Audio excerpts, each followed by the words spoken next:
Hello everyone and नमस्कार। मैं गौरी शर्मा, आपकी बायोटेक्नोलॉजी एजुकेटर, आप सभी का स्वागत करती हूं अंडर 24/7 के प्लेटफॉर्म पे। और जैसा कि आप सब जानते हो कि डीबीटी और गैट-बी का एग्जाम 17 मई को होने वाला है, यानी कि अब बहुत कम समय रह गया है। तो एक अल्टीमेट टाइम है जिसमें हम एक अल्टीमेट स्ट्रैटेजी डिस्कस कर लेनी चाहिए। तो चलिए आज की इस क्लास में मैं आपको बताने वाली हूँ, आज की इस वीडियो में हम डिस्कस करेंगे कि आपको अपना पेपर किस तरीके से अटेम्प्ट करना चाहिए। सेक्शन ए आपको पहले करना चाहिए या फिर सेक्शन बी। तो चलिए इस वीडियो को स्टार्ट करते हैं। सबसे पहले स्टूडेंट्स, जैसा कि आप सब जानते हो पेपर पैटर्न के बारे में, जो कि आपके लिए बहुत ही इंपॉर्टेंट चीज है जानना। एग्जाम मोड आपका सीबीटी होने वाला है, टाइम आपको 3 घंटे का मिलेगा। साथ ही साथ में स्टूडेंट्स क्या चीज इंपॉर्टेंट है कि आपका जो मीडियम है वो इंग्लिश में रहने वाला है और टोटल मार्क्स हैं आपके 300 सेक्शन ए सेक्शन बी और नेगेटिव मार्किंग भी आपके लिए होने वाली है। ठीक है, तो NTA on behalf of DBT and RCB ये कंडक्ट करवाने वाला है। अगर मैं सेक्शन वाइज यहाँ पर देखती हूँ तो कहीं ना कहीं जो टॉपिक्स आपको पार्ट ए में मिलने वाले हैं वो आपके जनरल एप्टीट्यूड और आपकी जनरल बायोलॉजी से रिलेटेड होंगे। साथ ही साथ में biotechnology and life sciences cover करेगा आपका सेक्शन बी। ठीक है, तो कहीं ना कहीं आप लोगों के पास ये है कि यहाँ पर आपको 50 क्वेश्चन मिलेंगे, जिसमें से आपको 50 ही अटेम्प्ट करने हैं और कहीं ना कहीं आपके 150 मार्क्स जो हैं वो यहाँ बनने वाले हैं। लेकिन अगर मैं बात करती हूँ students biotechnology and life sciences की, यहाँ पर आपको मिलेंगे 150 क्वेश्चंस, जिसमें से आपको अटेम्प्ट करने हैं सिर्फ और सिर्फ 50, यानी कि काफी इंपॉर्टेंट हो जाएगा क्वेश्चंस का सिलेक्शन आप लोगों के लिए कि आप उस टाइम बाउंड एग्जामिनेशन में किस तरीके से 150 में से 50 क्वेश्चंस को अटेम्प्ट करते हो, चूज करते हो, देन आप उसको एक्यूरेटली अटेम्प्ट करते हो। तो स्टूडेंट्स, जो मेरे अकॉर्डिंग आपकी स्ट्रैटेजी होनी चाहिए वो सबसे इंपॉर्टेंट है कि सबसे पहले आपको सेक्शन ए अटेम्प्ट करना चाहिए या फिर आपको सेक्शन बी अटेम्प्ट करना चाहिए। तो कहीं ना कहीं अगर मैं सेक्शन ए की बात करती हूं तो यहाँ पर आपका जर्नल एप्टीट्यूड, साथ में आपकी जर्नल बायोलॉजी जो है वो पूछी जाने वाली है। Journal biology in terms of आपकी बायोलॉजी, फिजिक्स, केमिस्ट्री, वो क्वेश्चन आपसे यहाँ पर पूछे जा सकते हैं। तो कहीं ना कहीं आप ये ध्यान रखिए कि अगर आपको लगता है कि आपका जनरल एप्टीट्यूड का पोर्शन जो है वो बहुत ज्यादा स्ट्रांग है, आपकी बहुत कमांड है, बहुत सारे स्टूडेंट्स ऐसे होंगे जिनको प्रोबेबिलिटी, न्यूमेरिकल्स में बहुत ज्यादा इंटरेस्ट होगा, तो कहीं ना कहीं उनको अपने कोर पार्ट यानी कि अपने डोमेन जिसमें आपको लगता है कि हाँ मुझे कॉन्फिडेंस है कि मैं ये क्वेश्चन काफी हद तक सही कर सकता हूँ या फिर कर सकती हूँ, तो उन लोगों को ही क्या अटेम्प्ट करना चाहिए, जर्नल एप्टीट्यूड वाले सेगमेंट को स्टार्ट करना चाहिए। लेकिन कहीं ना कहीं जो बच्चे डीबीटी देते हैं या फिर गैट भी देते हैं, उनकी मेजॉरिटी क्या होती है कि वो सेक्शन बी को कोर मानते हैं, क्योंकि यहां पर आपका क्या आने वाला है, यहां पर आपका आने वाला है स्टूडेंट्स बायोटेक्नोलॉजी। ठीक है, साथ ही साथ में आपको लाइफ साइंस के क्वेश्चंस भी यहाँ पर मिलेंगे और मेजॉरिटी स्टूडेंट्स यही होंगे जो मास्टर्स इन्होंने बायोटेक या फिर लाइफ साइंसेज में किया होगा। तो आपका कोर जो है वो मॉलिक्यूलर बायोलॉजी है, इम्यूनोलॉजी है, मोस्टली लाइफ साइंस या फिर बायोटेक होगा। तो मैं आपको यही सजेस्ट करूंगी कि जो भी स्टूडेंट्स डीबीटी के एग्जाम में अपीयर करने वाले हैं वो ट्राई करें कि वो बायोटेक्नोलॉजी के पोर्शन से स्टार्ट करें, यानी कि आप अपने सेक्शन बी को पहले अटेम्प्ट कीजिए। यहाँ पर भी आपको डिफरेंट टाइप के न्यूमेरिकल्स, डिफरेंट टाइप के स्टेटमेंट बेस्ड क्वेश्चंस यहाँ पर मिलने वाले हैं। तो ये जो है वो आपका क्या बनाता है स्टूडेंट्स, ये आपका डोमेन सेगमेंट बनाता है और कहीं ना कहीं इस पे आपकी कमांड जो है एज कंपैरिजन टू हमारा जनरल एप्टीट्यूड के पोर्शन में ज्यादा होती है। ठीक है, तो ट्राई करिए कि आप अपने सेक्शन बी से अपने एग्जाम को स्टार्ट करें और बिल्कुल भी जरूरत नहीं है कि आप लाइन वाइज क्वेश्चंस को अटेम्प्ट कर रहे हो। जो क्वेश्चन आपको लगता है कि हाँ मैं इसमें अच्छी तरीके से कर सकता हूं या फिर कर सकती हूं, आप उस तरीके से क्वेश्चंस को अटेम्प्ट कर सकते हैं। There is no series as such, तो इसलिए आपको जो भी क्वेश्चंस इजी लगे वो आप पहले अटेम्प्ट करें। तो ये था आपका सेक्शन को चूज करने वाला तरीका। आगे बात कर लेते हैं स्टूडेंट्स की क्वेश्चन सिलेक्शन कैसे हम कर सकते हैं, यानी कि कहीं ना कहीं पार्ट ए में तो आपको सारे ही क्वेश्चंस करने हैं। तो पार्ट ए की अगर मैं यहाँ पर डिस्कशन भी करती हूँ स्टूडेंट्स, तो पार्ट ए में आपको 50 क्वेश्चंस मिलेंगे। ठीक है, पार्ट ए में आपको मिलने वाले हैं 50 क्वेश्चंस। 50 क्वेश्चंस में से मेजॉरिटी जो है आपकी 20 से 25 क्वेश्चंस में मान सकती हूं कि आपके जर्नल एप्टीट्यूड के होंगे एंड बाकी 25 जो है वो आपके क्या हो सकते हैं, आपके जर्नल बायोलॉजी के क्वेश्चंस जो हैं वो यहाँ पर आपसे पूछे जाएंगे। देखिए नेगेटिव मार्किंग यहाँ पर है, तो कहीं ना कहीं आपको अपना गेसिंग पार्ट जो है वो यहाँ पर रिड्यूस करना है, बिकॉज अगर आप नेगेटिव मार्किंग की तरफ जाते हो तो आप अपना सही क्वेश्चन भी गलत कर देंगे। तो सबसे पहले आपको यही दिमाग लगाना है कि इन 25 क्वेश्चन में से भी आप टारगेट करिए कि आपके जो जनरल बायोलॉजी के क्वेश्चन होंगे वो सारे के सारे करेक्ट होने चाहिए। और बिल्कुल ये प्रोबेबिलिटी है क्योंकि काफी हद तक जो है वो पेपर अपने आप को रिपीट करता है, काफी टॉपिक्स जो है वो आपको रिपीटेड दिखाई देंगे। जैसे कि हमने रैंक बूस्टर सीरीज में भी PYQs पढ़े हैं, तो कहीं ना कहीं टॉपिक्स जो है वो स्टूडेंट्स यहाँ पर रिपीट होने वाले हैं। ठीक है, तो ट्राई करिएगा कि आप जनरल बायोलॉजी बहुत अच्छी तरीके से अटेम्प्ट करें और यहाँ पर आपका नेगेटिव मार्किंग का चांस बिल्कुल भी ना हो, यानी कि नेगेटिव मार्किंग आपकी यहाँ पर 0 रहे। ठीक है, साथ ही साथ में जनरल एप्टीट्यूड के लिए मैं आपको एक बहुत ही बढ़िया सलाह दूंगी कि अगर मान लो कि आपको लगता है कि मेरा जनरल एप्टीट्यूड जो है वो इतना ज्यादा स्ट्रॉन्ग नहीं है, तो अभी भी आपके पास 2 दिन का समय है। आप अपने टॉपिक्स यहाँ पर डिसाइड कर लीजिए, उनसे रिलेटेड आप एक फॉर्मूला शीट प्रिपेयर कर लीजिए जिससे आपको सारे फॉर्मूलेज इन वन गो याद हो जाएं और आप सिर्फ वही क्वेश्चंस अटेम्प्ट करिए जो आपने टॉपिक्स चूज करे हैं। तो कहीं ना कहीं अगर आप यहाँ से 15 से 20 क्वेश्चंस भी अटेम्प्ट करते हो तो भी आपका काम यहाँ पर बन जाएगा। सारे क्वेश्चंस आपको अटेम्प्ट करने की जरूरत बिल्कुल भी नहीं है स्टूडेंट्स। ठीक है, तो ये जो आपकी स्ट्रैटेजी रहेगी वो पार्ट ए के लिए रहने वाली है।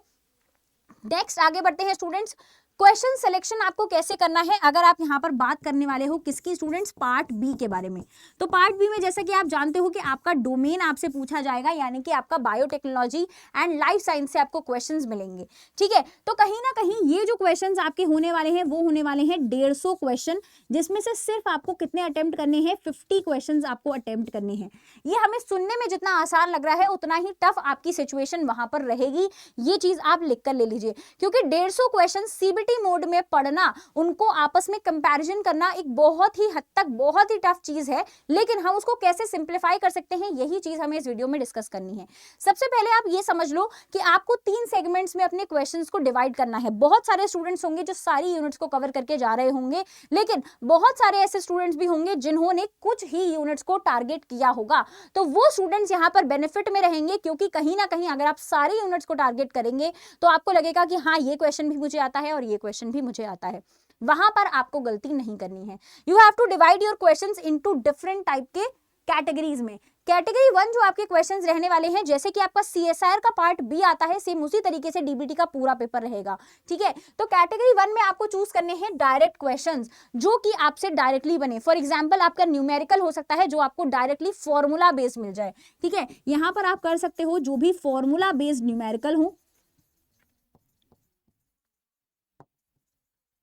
ठीक है, सबसे पहले इन 1 गो जो आपसे क्वेश्चन हो रहे हो वो आपको यहां पर करने हैं, जो आपको 1 वे या फिर 1 गो में आपसे क्वेश्चंस जो भी हो पाए वो आपको कैटेगरी 1 में करने हैं। डायरेक्टली आपसे कोई सवाल पूछा है और आपको लगता है कि मुझे आ रहा है, टिक करिए सही है। अगर आपको लगता है कि मैं 100% श्योर हूं, ठीक है, तभी उस चीज को श्योरली टिक करिए एंड देन उसके आगे बढ़ जाइए। तो बहुत सारे ऐसे मेजॉरिटी में आपको क्वेश्चंस मिलने वाले हैं जो डायरेक्ट होंगे, तो कहीं ना कहीं 150 में से मैं ये मान सकती हूं कि 150 में से आपके 20 to 30 क्वेश्चंस एकदम डायरेक्ट क्वेश्चंस आने वाले हैं। ठीक है, just you have to choose the direct. Question paper pattern को एनालाइज करना है, आपका पेपर किस तरीके से आया हुआ है। आपका पार्ट बी में 150 क्वेश्चन है, हर एक क्वेश्चन को आराम से पढ़ते जाओ। अगर लग रहा है कि ये क्वेश्चन जो है वो एकदम बेस्ट है, मुझे आता है, मेरा टॉपिक इसमें क्लियर है, मेरा कॉन्सेप्ट क्लियर है, उसको तुरंत टिक करो और आगे बढ़ जाओ। कहीं ना कहीं आपको पूरा एक सीक्वेंस साइड में दिखाई देता है कि आपने कितने क्वेश्चन अटेम्प्ट कर लिए हैं। मेजॉरिटी ऑफ द क्वेश्चन मैं बता रही हूँ डायरेक्ट मिलेंगे जिनको आप अटेम्प्ट कर सकते हो और जो आपको आते होंगे। तो मेजॉरिटी में ट्राई करिएगा कि आप डायरेक्ट क्वेश्चंस को ज्यादा से ज्यादा अटेम्प्ट करें। कैटेगरी सेकंड की अगर मैं बात करती हूं तो यहां पर आपको मिलेंगे मॉडरेट टाइप के क्वेश्चंस। अब ये मॉडरेट टाइप के क्वेश्चंस कैसे होंगे, जो कि मैंने आपको बार बार बताया भी है कि मॉडरेट में यहां पर आपको 2 टॉपिक्स मिक्स मिलेंगे। यानी कि मान लो यहां पर आपको एक क्वेश्चन मिलेगा जिसमें आपके 2 कॉन्सेप्ट मिक्स कर कर आए हुए हैं। ठीक है, तो वो थोड़ा सा आपके लिए स्ट्रैटेजी लगाने का क्वेश्चन होगा, आपको समझना पड़ेगा क्वेश्चन, फिर जाकर आप उसको सॉल्व कर पाओगे। तो कहीं ना कहीं ये थोड़ा सा टाइम टेकन हो जाएगा, लेकिन आपको ज्यादा टाइम वेस्ट किसी भी क्वेश्चन पे नहीं करना है। Again this is a time bound examination, 3 घंटे हैं सिर्फ आपके पास। 3 घंटे में आपको जर्नल एप्टीट्यूड और जर्नल बायोलॉजी हैंडल करनी है, साथ ही साथ में 150 में से 50 क्वेश्चन करने हैं। तो ये चीज याद रखिए, मेजॉरिटी डायरेक्ट क्वेश्चन का करिए, देन आप अपने मॉडरेट क्वेश्चन पर जाइए। तो अगर आप मॉडरेट क्वेश्चन में से 10 क्वेश्चन भी स्टूडेंट्स अटेम्प्ट करते हो, जो आपको लगता है श्योर शॉट है हाँ मुझे आता है, ठीक है।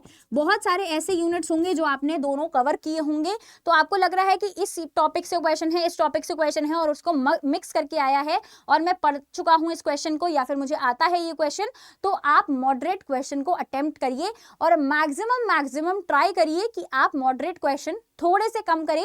डायरेक्ट क्वेश्चन की प्रोबेबिलिटी या फिर रेशियो आप ज्यादा रखिए देन मॉडरेट क्वेश्चन। ये आपका मॉडरेट क्वेश्चन को करने का तरीका हो सकता है। अगर आपको दोनों टॉपिक एकदम क्रिस्टल क्लियर हैं तभी आप उसको अटेम्प्ट कीजिएगा, अदरवाइज आप डायरेक्ट क्वेश्चन ढूंढने की कोशिश करिए, ठीक है। नेक्स्ट आगे बढ़ते हैं। लास्ट टाइप का क्वेश्चन होगा आप लोगों के लिए ट्रैप क्वेश्चंस। जैसे कि मैं आपको बता रही हूं स्टूडेंट्स कि ट्रैप क्वेश्चन में आपको क्या मिलेगा, यहां पर आपको स्टेटमेंट बेस्ड क्वेश्चन मिलने वाले हैं, ठीक है। एक तो स्टेटमेंट बेस्ड क्वेश्चन हो गए, एक आपके जो यहाँ पर ऑप्शंस दिए होंगे वो इतने ज्यादा ट्रिकी होंगे कि आपको लगेगा कि सारे के सारे सिमिलर पैटर्न में हैं या फिर सेम पूछे गए हैं, ठीक है। यहां पर आपसे लेंदी क्वेश्चंस पूछे जाएंगे। लेंदी क्वेश्चन में आपका थोड़ा सा टाइम ज्यादा वेस्ट होता है और मेरी यही आपको सजेशन है कि आप ट्रैप क्वेश्चंस की तरफ बहुत ही मिनिमल तरीके से जाओ। इसलिए मैंने आपको बताया कि आपको अपना पेपर जो है 150 क्वेश्चंस को direct, moderate and trap questions में डिवाइड करना है। अगर आपको लगता है कि मैं लेंदी क्वेश्चंस में टाइम नहीं बर्बाद करना चाहता तो try to go for moderate and direct questions. Trap questions बहुत ही कम नंबर में होंगे, बट अगर आपको लगता है कि हाँ अब आपके पास डायरेक्ट और मॉडरेट में से कोई चांस नहीं बचा है, तभी आप ट्रैप क्वेश्चंस पे जाइए, तभी आप स्टेटमेंट बेस्ड क्वेश्चन पे जाइए, तभी उन क्वेश्चंस पर जाइए जिनके ऑप्शंस इतने ज्यादा सिमिलर लग रहे हैं लेकिन वो लेंदी होंगे, तो कहीं ना कहीं टाइम जो है वो आपका कंज्यूम होता रहेगा। जिस चीज के आपको बचना है, कहीं ना कहीं टाइम बाउंड एग्जामिनेशन है, तो अपने टाइम को उस तरीके से स्ट्रेटेजाइज करिएगा, ज्यादा टाइम मत दीजिएगा। अगर मैं यहाँ पर टाइम की भी स्टूडेंट्स बात कर लेती हूँ तो कहीं ना कहीं आपको यहाँ पर 180 मिनट्स का टाइम मिलने वाला है, ठीक है। 60 मिनट्स एंड 60 मिनट्स यहाँ पर आपको मिलने वाले हैं। टोटल 180 मिनट्स का यहाँ पर आपको टाइम जो है वो स्टूडेंट्स मिलेगा। तो 180 को आप किस तरीके से अपने आप को ब्रेक कर सकते हो, यहाँ पर आपको पार्ट ए मिलने वाला है एंड पार्ट बी मिलने वाला है। सबसे पहली चीज तो स्टूडेंट्स यहाँ पर part A and part B, ठीक है। सबसे पहले हर एक क्वेश्चन को आराम से पढ़ो, पूरे पेपर को आपको क्या करना है स्टूडेंट्स, एनालाइज करना है। फर्स्ट स्टेप आपका होना चाहिए एनालाइज पेपर। बिल्कुल भी इसमें टाइम वेस्ट नहीं होगा, आपको मैक्स टू मैक्स मैं बता रही हूं कि आपको 10 to 15 मिनट्स लगेंगे इस पेपर को पूरा एनालाइज करने में। कहीं ना कहीं आपको पता चल जाएगा कि आपका किस तरीके का पेपर आया है, वेरी इजी है, मॉडरेट है या फिर हार्ड है, ठीक है। उसके बाद आप अपने कोर डोमेन पे जाइए जो कि आपका क्या है, पार्ट बी है, जिसमें आपको बायोटेक्नोलॉजी एंड लाइफ साइंस मिलने वाला है। इसमें से आपको क्या करना है स्टूडेंट्स, एक आपके डायरेक्ट क्वेश्चंस होंगे, ठीक है, कुछ आपके मॉडरेट क्वेश्चंस होंगे एंड कुछ आपके स्टूडेंट्स कौन से होंगे, ट्रैप क्वेश्चंस होंगे। तो ट्राई करिए कि आप ज्यादा से ज्यादा इन क्वेश्चंस को अटेम्प्ट करें, देन आप इन क्वेश्चंस को अटेम्प्ट करें एंड देन आप ट्रैप क्वेश्चंस पे जाएं, ठीक है। तो 150 में से सबसे ज्यादा डायरेक्ट का प्रोबेबिलिटी रखिएगा, देन मॉडरेट का एंड देन ट्रैप क्वेश्चंस पे जाइएगा। और नेगेटिव अगर आपको लग रहा है कि मैं गेस कर रहा हूं या फिर कर रही हूं तो बिल्कुल भी करने की जरूरत नहीं है, क्योंकि यहाँ पर आपको काफी चॉइसेस मिलेंगी, आपको 100 चीजों को एलिमिनेट करना है।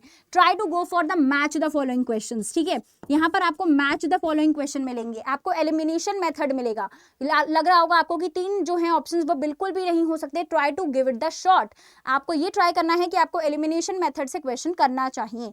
तो कहीं ना कहीं आप मैच द फॉलोइंग पे जा सकते हो, आप एलिमिनेशन मेथड को यूज कर सकते हो, ठीक है। साथ ही साथ में अगर आपको आता है न्यूमेरिकल, तो आप न्यूमेरिकल बेस्ड क्वेश्चन जो है वो यहाँ पर अटेम्प्ट कर सकते हो। जो भी आपकी यूनिट स्ट्रॉन्ग है आप उनसे डायरेक्ट और मॉडरेट चूज कर सकते हो और ज्यादा प्रोबेबिलिटी में क्वेश्चंस कर सकते हो। फिर आपका आ जाता है स्टूडेंट्स पार्ट बी, जिसमें आपको जर्नल एप्टीट्यूड मिलेगा और साथ ही साथ में आपकी जर्नल बायोलॉजी भी मिलेगी। तो कहीं ना कहीं मैं ट्राई करूंगी आप लोगों के लिए कि जर्नल बायोलॉजी जो है वो आप इसको अटेम्प्ट करें। जर्नल बायोलॉजी आप लोगों ने पढ़ी हुई है और आपको आती है, तो ट्राई करिए कि मैक्स टू मैक्स जितने क्वेश्चंस आपके आए हैं वो सारे के सारे आप अटेम्प्ट करिए जर्नल बायोलॉजी में से, ठीक है। और उसके बाद आप किस में जाइए, अपने जर्नल एप्टीट्यूड में जाइए। और जर्नल एप्टीट्यूड में भी बेसिकली जो आपके टॉपिक्स आपको आते हैं जो टॉपिक्स आपने घर से पढ़े हुए हैं, आपको शॉर्ट आते हैं, बस उन्हीं पे ही अपना टाइम वेस्ट करिएगा। और कहीं ना कहीं अगर आपको लगता है कि इस टॉपिक में आपको 1 मिनट से ज़्यादा लग रहा है तो उसके आगे जाने की बिल्कुल भी ज़रूरत नहीं है, बिकॉज आपका टाइम जो है वो कहीं ना कहीं वेस्ट हो जाएगा। उसके बाद भी एक बफर टाइमिंग आपको अपने लिए रखना है 15 to 20 मिनट्स का, क्योंकि कहीं ना कहीं ये CBT बोर्ड का एग्जामिनेशन है, पेन पेपर नहीं है, तो कहीं ना कहीं टाइम जो है वो और ज़्यादा आपका जो है वो कंज्यूम होने वाला है। तो आपको यहाँ पर बफर टाइमिंग जो है वो अपने लोगों के लिए रखना है। कम से कम 15 मिनट्स का आपके पास बफर टाइमिंग होना चाहिए, जिसमें आप अपने पूरे पेपर का रिवीजन आराम से कर सकते हैं। ट्राई करिएगा कि इसको 20 मिनट्स तक रखिएगा और उसी तरीके से अपनी एक स्ट्रैटेजी बनाइएगा। ये बहुत ज़्यादा इंपॉर्टेंट हो जाता है आप लोगों के लिए एक स्ट्रैटेजी बनाना, क्योंकि जितना एग्जामिनेशन में अगर हम देखते हैं कि कोई भी स्टूडेंट्स अगर रैंक लाते हैं, ठीक है, ऑब्वियसली बात है कि आपको भी रैंक चाहिए। तो रैंक लाने के लिए सिर्फ और सिर्फ कॉन्सेप्ट ही इंपॉर्टेंट नहीं है स्टूडेंट्स, एक चीज़ जो है वो है स्ट्रैटेजी। और कहीं ना कहीं अगर आपने एक अल्टीमेट स्ट्रैटेजी नहीं बनाई है अपने उन 3 घंटों को अच्छे से यूज़ करने के लिए, तो आप कहीं ना कहीं लैग कर जाएंगे, चाहे आपका कॉन्सेप्ट कितना भी अच्छा हो। ठीक है, तो ये स्ट्रैटेजी मेरी तरफ से आप लोगों के लिए है कि आप पार्ट ए और पार्ट बी को किस तरीके से अटेम्प्ट करते हो। कहीं ना कहीं अगर आपको लगता है कि आप इसको समझ के अपनी अल्टीमेट स्ट्रैटेजी खुद बना सकते हो, तो try to give it a shot और अपनी स्ट्रैटेजी जरूर बनाइए। इससे ज़्यादा अगर आपको लगता है कि कोई भी और अदर इंफॉर्मेशन आपको चाहिए DBT बेट से रिगार्डिंग, तो आप मेरे साथ कनेक्ट कर सकते हो मेरे टेलीग्राम चैनल पे, जिसका डिस्क्रिप्शन में आपको लिंक मिल जाएगा। एंड एनी अदर वीडियो जो आप चाहते हैं कि मैं आप लोगों के लिए DBT बेट या फिर गैट बी के लिए लेकर आऊँ, तो श्योरली आप कमेंट सेक्शन में उसको मेंशन कीजिएगा। और मैं आपसे मिलूंगी अपनी नेक्स्ट वीडियो में। तब तक के लिए be safe, be healthy and wish you luck for the examination.